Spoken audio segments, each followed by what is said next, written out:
Welcome to the breakdown. Yes. All right. Coming to you live from Bunker Labs. What is Bunker Labs? Bunker Labs is a national non-for-profit organization headquartered here in Chicago with chapters in 16 other cities across the United States. And we are helping military veterans like these fools to my left and right start and grow their own businesses. We're excited to have you on our weekly show. To my right, I've got Justin Walker, who runs the Launch Lab program here in Chicago. I've got Kirby Atwell over here, who's our mastermind of all things, Chief Operating Officer. And I've got Christine Mortensen, who leads all of our marketing efforts, agency owner, a guru on brand marketing and the rest of it. So, we're excited to have you today. We have a very special guest, which is the fact that we're going to have Mike Erwin on the show. Mike Erwin, known to many of you as the founder of Team RWB, thought leader, author. We'll be talking to him in a minute. If you have ideas or questions or things that you want to put on the show, go ahead and punch that into Facebook. Christine's going to capture all that. Questions, hacks, ideas, compliments, they're all welcome here on The Breakdown. Especially compliments. All right, so we got a lot going on in the world of Bunker Labs. I'm going to kick it over to you, Christine. Tell us what's going on across the country and how people can get involved. So October is an amazing month, just to start that out, right? We've got musters galore, and if you're asking yourself what a muster is, it is our year-long tour where we stop at every single city, every chapter, all 16 of them, I believe, this year. And we host this amazing event where it's all about networking with your fellow entrepreneurs, your fellow veterans. There's a canteen where you're able to, have mixers with your people that you've just met, and you're able to see pitch competitions happen live, hearing about the new ideas, the latest and greatest from the community, and also, and I think part of the best portion of this is inspirational and thought leadership from veteran entrepreneurs who've made it. Cool. So what cities and what dates? What do we have coming up again? So upcoming, we have next week, we've got 2 in one day. We've got on the 10th, Austin and Minneapolis, and then on the 12th, we've got the muster in Madison, and then coming up later in the month, we've got the Bay Area on October 25th. These are good events. Yes. They are.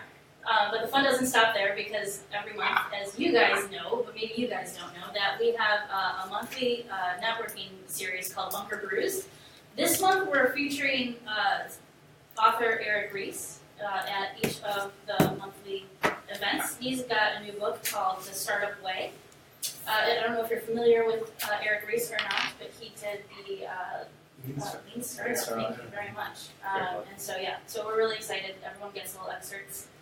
Sneak peek of what that book is going to be about. So awesome. I'm really excited about that. And last week, I just got to say, I was in the muster in Philadelphia with Chef Robert Irvine. Awesome event. Great photos coming out of that. Raleigh, Durham was a couple weeks ago. So looking forward to seeing everybody in a couple weeks at a muster event near you. Yes. And you might actually even see Todd wearing cowboy boots down in Austin if you get a chance to go to that one. I just saw Senator Franklin just announced for Minneapolis, too. Yes. Saturday Night Live fame. So, Senator Al Franken Yes. will be at the Minneapolis muster. Very big deal. I don't know if he's telling a lot of jokes lately, but we can ask. Absolutely, we'll find out. We'll find out. And if any of you guys and gals out there have been to a muster, if you have your favorite part, please let us know in the comments below. Yeah, and in case you missed it, Lieutenant General Jay Silveria is helping remind America of its values in a speech he gave last Thursday to the Air Force Academy students about, he's really just kind of tackling some major issues. And in that specific speech, racism being that one, where he challenges everybody to really offer, with everything that's going on in America, he tells them to offer a better solution whenever you're approached with some of these things. Don't back down, don't back off, challenge the question, find a forum for conversation, and move forward with that in a way that you can come to solutions and brainstorm with peers. So, what are you guys' thoughts on that specific situation? I watched his speech. It was 5 minutes, and I shared it on social media. I shared it on Facebook. I don't usually share a lot of things on Facebook because I've found that it's become somewhat of a polluted forum. Even though this is on Facebook, this is amongst the good things on Facebook. Yeah. One of the last remaining vestiges of truth is right here on the breakdown. But no, I shared it, and I got a lot of comments, and I was like, this is what leadership looks like. It was really inspiring, and I'll be curious to get Mike's thoughts on it as well if you saw the speech. But what I loved about it is that he pulled everybody in, and he's like, look, here's the deal. I'm the 3-star general. You're all going to come here, and we're going to have a conversation about leadership. And it's like, you heard it from me. 5,000 people in one venue, and said you're going to hear it from me. So I was inspired by it. Yeah, no, and I didn't see the whole thing. I just saw a clip, and it was very straightforward. He was like, if you are inclusive, then there's no place for you here. And he said it black and white, and he's like... He also said it with fame popping out of the side of his neck. Exactly. So this was not staged. This was like real from the heart. This is what matters to me. Yeah, so it's very timely. Yeah, good. And speaking of ideas of offering a better solution, we have Mike Erwin, as Todd mentioned, with us today. And Mike Erwin has done 3 tours in Iraq and Afghanistan. He's the founder of Team RWB and the Positivity Project. He's also the author of Lead Yourself First, Inspiring Leadership Through Solitude. Mike, welcome to the show today. Why don't you tell us what inspired you to write the book? Yeah, well, thanks a lot, guys. And it's awesome to be here today. I appreciate it. Hope everyone doesn't have too much glare behind me. But yeah, it really started about 7 years ago when I was in graduate school at the University of Michigan, and I read a speech. We were just talking about a speech given at the Air Force Academy by the superintendent. I actually read an article about a speech given at West Point to the entire freshman class, and it was by a guy named Bill Dershowitz, and he talked a lot about the role of solitude in leadership. But more than just solitude, he talked a lot about nonconformity. And that, a key element of leadership is having the courage to stand up, to not conform when that's what the situation requires. And I read the speech that got turned into an article, and it really just inspired within me, but also a lot of my friends at the time. So back then, Facebook was much smaller, Todd. So, similar to that, I shared the speech that Bill Dershowitz gave with a lot of my friends via email, and got this overwhelming response back from people about, wow, like what a powerful message. That leadership is not all about just following the smooth path, and so long as you go where you're told that, all is going to end well, that a huge part of leadership is having courage to not only stand up for the right thing, for values, but also to, to make hard decisions, and the ones that that might cost people their life or their livelihood. If you are convicted that that is the right decision. And so that really began a journey, and we researched and we talked to tons of leaders from today, and we read a whole bunch of books about great leaders from history. And it took quite a long time, but 7 years later, we're really excited about the product of the book, which came out about 3 months ago. Awesome. Mike, we're going to make sure people can buy the book because we're here to promote veteran entrepreneurs, which is what you are. So we want to make sure that people are buying the book and reading it, which is fantastic. I want to ask you on this idea of nonconformity, which is, I think, part of the equation for somebody that wants to start a business, right? I mean, to the extent that you've got an idea that's original and you want to bring it to the marketplace, that's an act of nonconformity. It's also an exercise in entrepreneurship. How do you think about this idea of nonconformity as an entrepreneur, or something that you've done a couple times? Totally. I think you just hit the nail on the head, Todd. I mean, that to me is really what it boils down to, because obviously you could just continue working for your organization that does the exact same thing, maybe just a little bit different.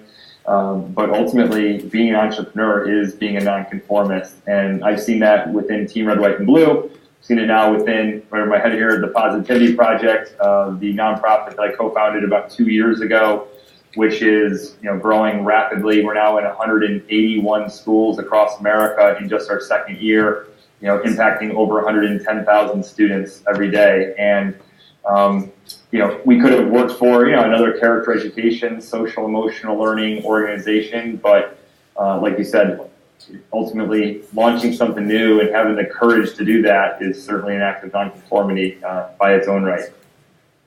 How do you lead, Mike, when you start something? So I think that you've seen Team RWB, for example, go from an idea to a membership organization with, you can tell me the numbers again, but I think over 100,000 members, and it begins presumably with an idea and a commitment towards something non-conformity. But what have you seen play out, and do you have any counterpoints? So that's an idea that took hold. Have you had other things that you've pursued? Leading with ideas that have not taken hold in the same way? Yeah, so so there's about 130,000 members in Team Red, White, and Blue. Here at about the 7-year mark, which is great, and the organization is continuing to steadily grow. But speaking to this idea of nonconformity, I'm just smiling because I think back to all the conversations I had back in 2010 with people who were like, "What are you thinking about? Like, you're about to become a dad for the first time and have a kid. Like, you don't need to go do that." Like, there's already plenty of organizations. At the time, there was about 40,000 nonprofits that were serving the military community, veterans, and families of the fallen. And so I got a lot of the whole, you don't need to do that. Why don't you just go volunteer for another organization that does something just like that? And while Team Red, White, and Blue is ostensibly successful and all that, even about 2 years ago, as I was helping to launch the Positivity Project, I thought that it would have bought me a little bit more street cred. But not so fast, my friend. I mean, I got a lot of doubt and say, but character education, it's so hard to measure. It's so it's just not very clear cut. So I'm just not sure. There's a lot of people that do this. So I got the same stories, kind of pitched back at me, the same resistance. And again, I think those stories of resistance serve a purpose. They're not meant to be mean or to cut our confidence. They're meant to challenge. Do you really believe that much in this idea that you're talking about, that you're willing to go out there on a limb and file for incorporation, and then in the nonprofit's case, go file for 501c3 status and build a board of directors, and as you know, do all the work that you have to do to build a successful organization. So I think people like that serve a great purpose, in challenging you, not just to add fuel to the fire, that telling you that it might not be a very smart idea, but also to help you to refine and to challenge your thinking. Yeah, Mike, this is Kirby.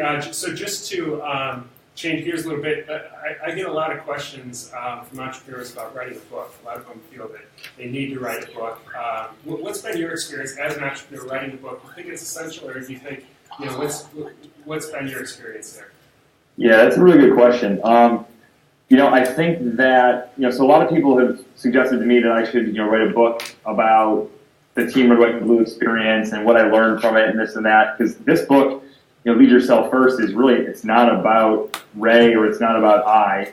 There's about maybe 5 or 6 pages in the book that focuses on a little bit of my journey back in 2010 and 2011 in the early entrepreneurial days. But it was much more a book about these ideas. And, I think that, if I'm being honest, I think that there's a whole lot of books out there, and we were even kind of questioning this ourselves, like, do you really need to add another book, out into the mix? And, in our case, we made the decision to go forward with it, but only because we thought that we were adding a unique contribution from a thought leadership standpoint around the importance of solitude and nonconformity to leadership. And because of that, we felt good moving forward. But, I'm very hesitant to write a book about, my journey, or things that I've learned along the way, because, I think everyone's got their own journey, regardless whether they've been successful or not as an entrepreneur or whatever. And if it helps an entrepreneur or a leader to flesh out their own thoughts, and that's like the main purpose of writing the book, then I think good on you. But, I think that most of us, unless we're Elon Musk or someone like kind of punching at that caliber, that if we think that we've got that much new ideas to add to the world, we're probably tricking ourselves a little bit there, So I think that, again, it's important to flesh it out. You can probably do that by writing op-eds and articles. I've just written a piece for HBR that forces you to slow down and to think and to write. I think that's super important. I'm just not sure going through the book process is something that, the juice isn't necessarily worth the squeeze, because it's a lot of time and a lot of stress, and, there's really no money in it. You're doing it to kind of engage with the world with your ideas in a formal way. Mike, what's the, for people that have not read the book, I mean, you talked about sort of solitude and nonconformity, but like, what's the punchline? What does that look like? Or are there leaders that you think are doing that particularly well? So I think it's really tricky in the world today. I think that one of the points we make sort of at the outset is that throughout history, solitude and stepping back from all the noise of the world, it was just natural. People just did it. Leaders especially did it. In many ways, people kind of put fences up around leaders, and leaders were inaccessible to give them the very time that they needed to do the organization's hard thinking. And with technology and how easy it is to hold meetings and request phone calls and all the kinds of things that have transformed, there's a ton of benefit that undoubtedly has come from that, but there's also an increased amount of noise that I think leaders face today. And so the result, I think, is we very often outsource thinking. We, hire consultants. We outsource stuff to staff. But at the end of the day, leaders, need to make those hard decisions. And I really have come to believe through a lot of the research and talking to lots of great leaders and studying people that at some point there's just this idea that, especially a difficult conversation that might run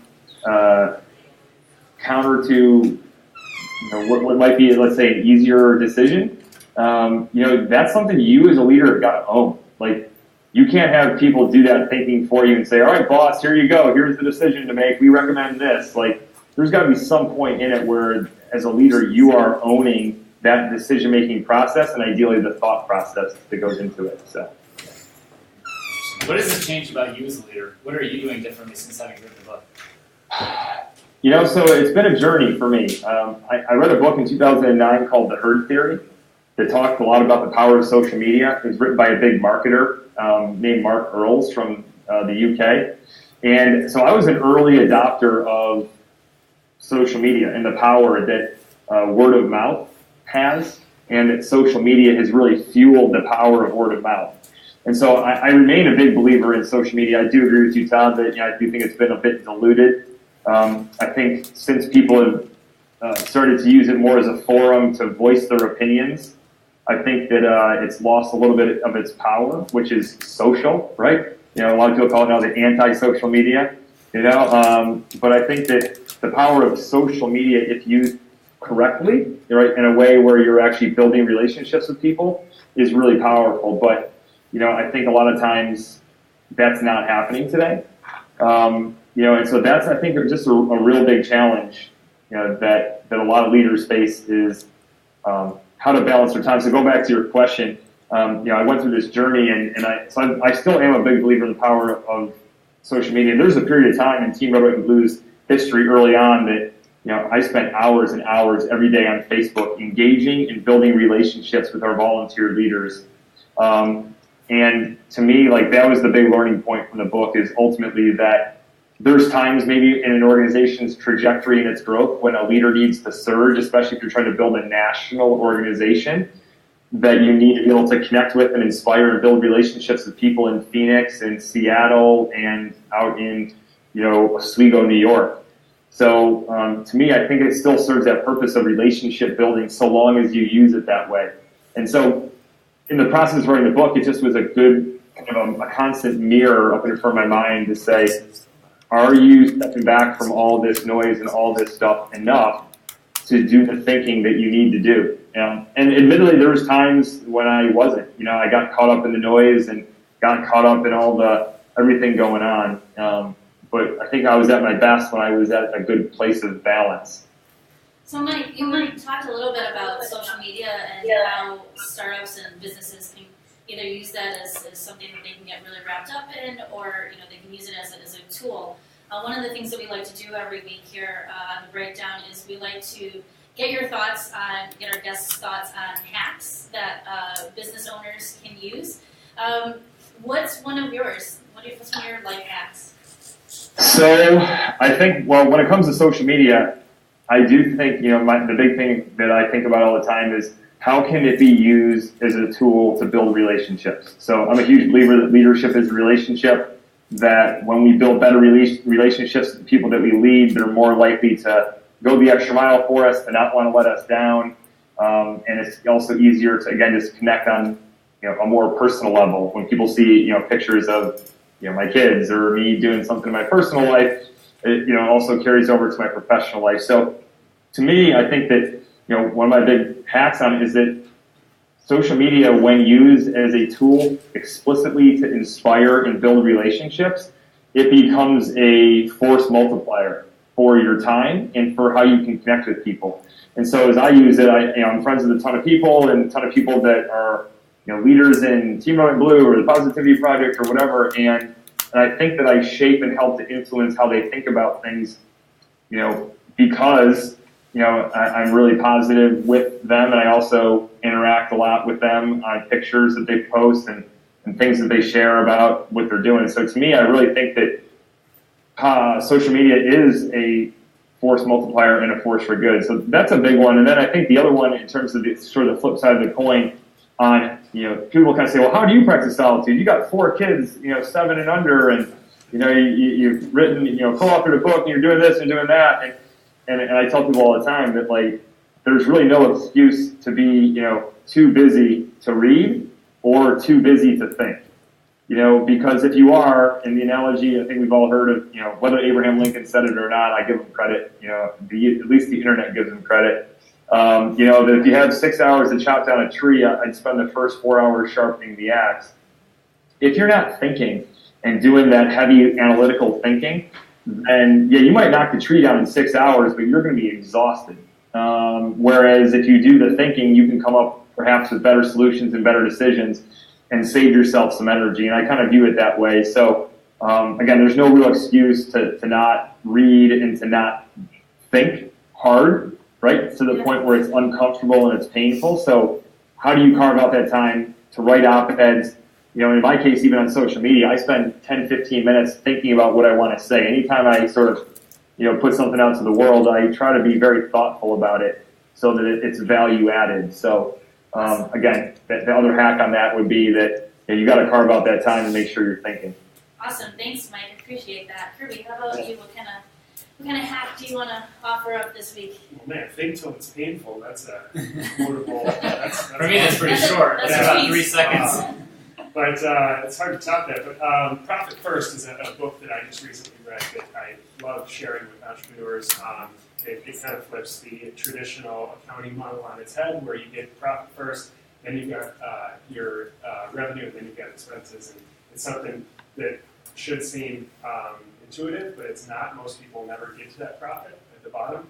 So it's a model in a book, and so I definitely recommend if you're an entrepreneur, definitely look into that.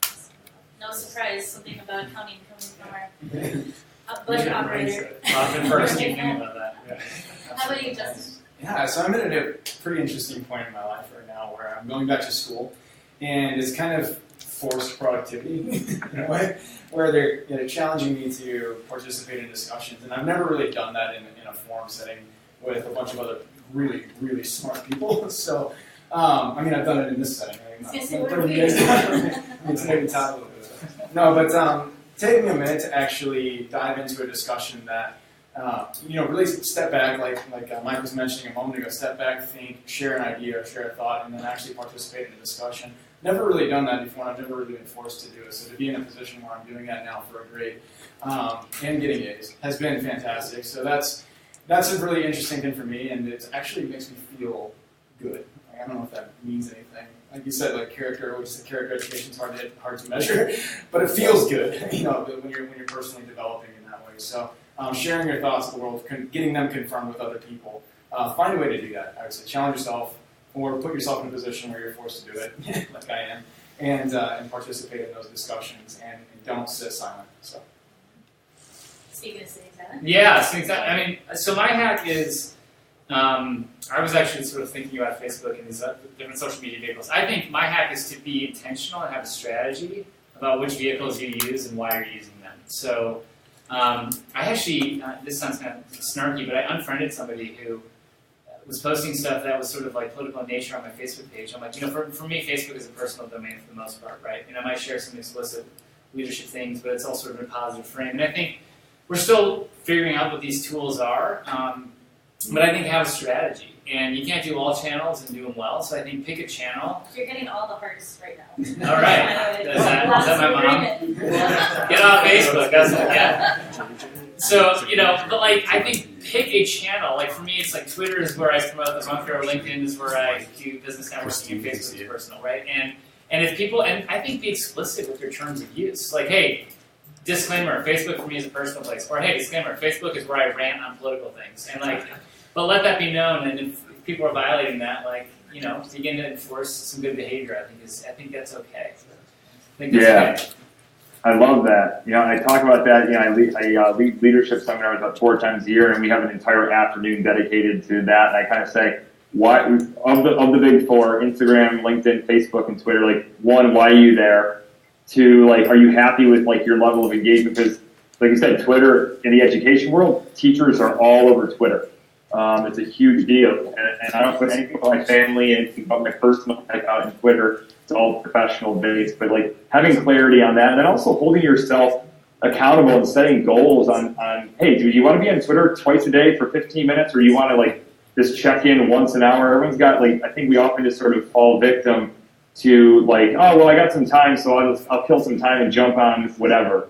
I think Instagram is actually a pretty easy one because you just look at pictures. There's no commentary that you really pay attention to. But I think you're right, Todd. I think it's a really important point about how to be explicit about where you're at, and then also where you're spending your time, and then holding yourself accountable. Because the reality is, you do need to spend a fair amount of time on whatever social media domain is most relevant to you from a personal and/or professional standpoint.